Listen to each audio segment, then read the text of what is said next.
আমি প্রায় বলি জানেন, আমাদের কাছে 4টি নিয়ামত আছে সর্বশ্রেষ্ঠ। এক, আমাদের রব আল্লাহ, আমাদের নবী মুহাম্মদুর রাসূলুল্লাহ, আমাদের কিতাব কোরআন, আমাদের ধর্ম ইসলাম। এই 4টাই সর্বশ্রেষ্ঠ। কি বলেন? আল্লাহ সর্বশ্রেষ্ঠ কিনা? আমাদের নবী মুহাম্মদ সর্বশ্রেষ্ঠ কিনা? কোরআন সর্বশ্রেষ্ঠ কিনা? ইসলাম সর্বশ্রেষ্ঠ কিনা? তাহলে 4টি সর্বশ্রেষ্ঠ নিয়ামত যার কাছে আছে, তে নষ্ট হইল কেন? আমার প্রশ্ন হইল, কিসের অভাবে তুমি নষ্ট হয়ে গেলা? কি ছিল না বলে? কি পাও নাই বলে? বলেন। ইহুদিদের কাছে কোনো সঠিক আসমানি কিতাব যেটা আল্লাহ নাজিল করছিলেন মুসা নবীর উপরে, খোদার কসম সারা পৃথিবীর বর্তমানে যত ইহুদি তাদের কাছে সেই কিতাবটা নাই। যেটা আছে সেটা ভুল। খ্রিস্টানদের কাছে সারা পৃথিবীর যে ইউরোপ কান্ট্রির যত খ্রিস্টান, এই আমেরিকা বলেন, লন্ডন বলেন, ইউরোপ বলেন, কোন খ্রিস্টানের কাছে, জাদুঘরেও চ্যালেঞ্জ, এটা প্রকাশ্যে বললাম, তারাও স্বীকার করে তাদের কাছে আল্লাহ কর্তৃক নাজিলকৃত যেই আসমানি কিতাব ইনজিল ঈসা নবীর উপরে নাজিল হয়েছে যেটা, এটা নাই। আসলি কিতাব নাই তাদের কাছে। যেটা আছে এটা তাদের বানোয়াটি, এটা তাদের নিজেদের রচিত। ঈসা আলাইহিস সালামকে আসমানে তুলে নেওয়ার কমপক্ষে 600 বছর পরে, আরো পরে, এটা নিজের বানায় বানায় লিখছে। সকালে একবার ঠিক করে, বিকালে একবার ঠিক করে। হ্যাঁ হ্যাঁ, মন মতো ঠিকঠাক করে। আসমানি কিতাব আবার ঠিক হয় কেমনে? এটা তো ঠিক হইয়াই নাজিল হয়েছে। কথা বোঝেন নাই আপনি? আচ্ছা, হিন্দু ধর্মের কোনো বই একটারও কোনো আসমানি কিতাবের সাথে কোনো সম্পৃক্ততাই নাই। এগুলো তাদের কারো না কারো বানানো। এই রামায়ণ, ভগবত, বেদ, পুরাণ, গীতা, এগুলো এদের বানানো এক কিচ্ছা কাহিনী, গল্প, এই আজে বাজে কথাবার্তা যা আছে আছে। আচ্ছা যাক, কিন্তু আসমানি কিতাব না। কথা বুঝেন নাই কি? তাইলে কারো কাছে, শুধুমাত্র খোদার কসম মুসলমান ব্যতীত গোটা পৃথিবীর কারো কাছে আল্লাহ তাআলার পক্ষ থেকে নাজিলকৃত কিতাব নাই।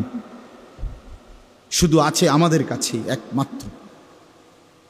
1500 বছরে আগে নবী সাল্লাল্লাহু আলাইহি সাল্লামের উপরে ঠিক যেই অক্ষরে নাজিল হয়েছে, যেই শব্দে, যেই অক্ষরে, ওই অক্ষর, ওই শব্দ, ওই উচ্চারণ, ওই তেলাওয়াত, ওই মাখরাজ, ওই হুবহু তর্জমা, তাফসীর, ব্যাখ্যা, বিশ্লেষণ, আমল আজকে 1500 বছর পর্যন্ত অবিকল, অবিকৃত এখনো আছে।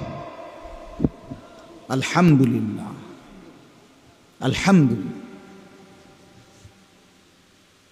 তাহলে আমাদের কাছে নিখুঁত কোরআন আছে। আমাদের নবী সর্বশ্রেষ্ঠ নবী। সব নবী শুধু নবী, আমাদের নবী সর্বশ্রেষ্ঠ নবী। সব নবী শুধু নবী, নিজ নিজ অঞ্চলের নির্ধারিত সীমানা পর্যন্ত নবী। কেউ 200 বছর, কেউ 300 বছর, কেউ ধরেন 950 বছর, কেউ 400 বছর, কেউ 300 বছর। ধরেন যেই নবী যেদিন হায়াত পাইছে অদ্দিনের নবী। আমাদের নবী সাল্লাল্লাহু আলাইহি ওয়াসাল্লাম ইসরাফিলের ফু দেওয়া পর্যন্ত, কিয়ামত পর্যন্ত তিনিই শুধু নবী। তিনি খাতামুন নবিয়্যিন, তিনি আখিরি নবী, তিনি আখিরি নবী। তাহলে তিনি সর্বশ্রেষ্ঠ নবী, তিনি সর্বশেষ নবী, তিনি পূর্ণাঙ্গ নবী। আমার ভাই, আমার বন্ধু, 1450 বছরের ভিতরে এই পর্যন্ত আমাদের নবীকে নিয়ে, নবীর জীবন নিয়া, নবীর প্রতি ঘন্টা, মিনিট, সেকেন্ড নিয়া আপনজন, দুশ্মন, বন্ধু, শত্রু, পক্ষের, বিপক্ষের সবাই পরীক্ষা নিরীক্ষা করছে, গবেষণা করছে, পর্যালোচনা করছে নবীজির জীবন নিয়া। বন্ধুদের কাছেও তিনি শ্রেষ্ঠ, দুশ্মনের কাছেও তিনি শ্রেষ্ঠ। রাসূলুল্লাহ সাল্লাল্লাহু আলাইহি সাল্লামের সাজ, গোছ, চলা ফেরা, উঠা বসা, চাল চলন, কথাবার্তা, লেনদেন, আয় রোজগার, ঘর সংসার, রাষ্ট্র, দেশ, জাতি, রাজনীতি, রাষ্ট্র পরিচালনা, সকল বিষয়ে সমস্ত ইমানদারদের কাছেও তিনি সর্বশ্রেষ্ঠ, সমস্ত বেঈমানদের কাছেও তিনি শ্রেষ্ঠ। কারো গবেষণায় এই পর্যন্ত পৃথিবীতে আল্লাহ রাসূল সাল্লাল্লাহু আলাইহি সাল্লামের চাইতে শ্রেষ্ঠ কোনো মানুষ কারো গবেষণায় প্রমাণিত হয় নাই, তিনি শ্রেষ্ঠ। তাহলে কোরআন সর্বশ্রেষ্ঠ, রসুল সর্বশ্রেষ্ঠ, ইসলাম ধর্ম পূর্ণাঙ্গ সর্বশ্রেষ্ঠ, আল্লাহ সর্বশ্রেষ্ঠ।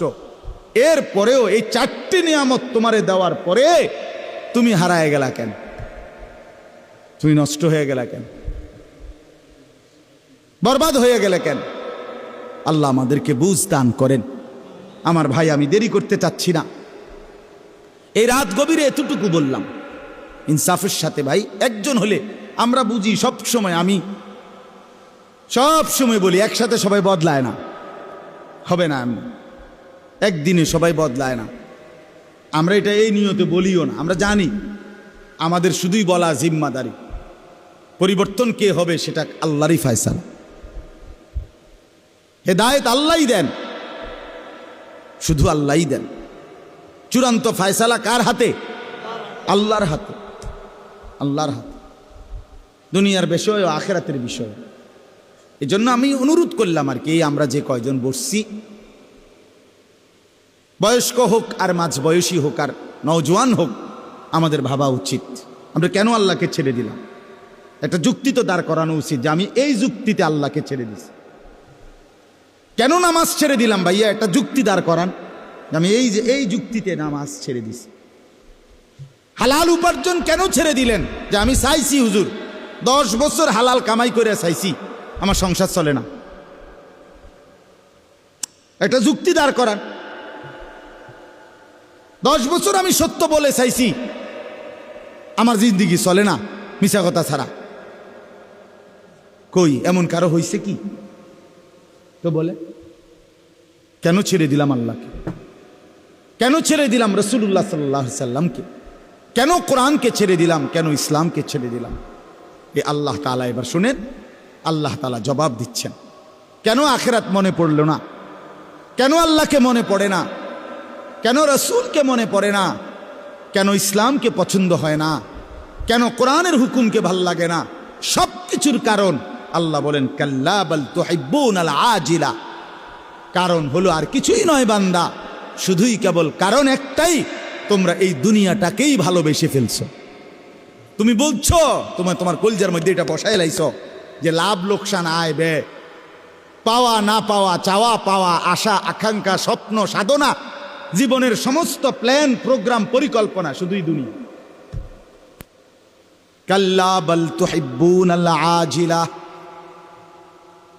আল্লাহ বলেন শুধু কেবল তোমরা দুনিয়াকেই ভালোবেসেছ। এর কারণ ভালোবাসা, মহব্বত, তুহিব্বুনা, ভালোবাসা কিন্তু কলিজার মধ্যে থাকে।